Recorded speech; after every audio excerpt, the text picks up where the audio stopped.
18 yoshdagi o'smir yigit o'g'il bolalar bir-birlarini orqasiga jinsiy aloqa qilib yurishgan.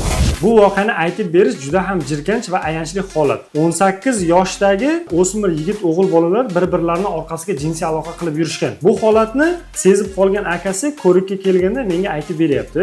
Bunda 3 og'ayni botirlar internetda turli xil video roliklarni ko'rib bir-birlarini orqasiga jinsiy aloqa qilishni o'rganishgan va bu holat borib keyinchalik o'rganib qolish holatiga olib kelgan. Bu holatning asosiy sabablaridan biri e'tiborsizlik, ya'ni ota-onalarning farzandlariga bo'layotgan e'tiborsizligi yoki bo'lmasa farzandlarning qiladigan ishi yo'qligi, zerikish natijasida kelib chiqadi deb hisoblayman.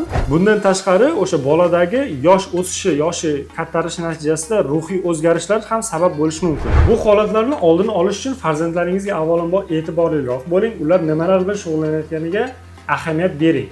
Foydali ma'lumotlarni yo'qotib qo'ymaslik uchun albatta profilimga obuna bo'lib ketishni unutmang.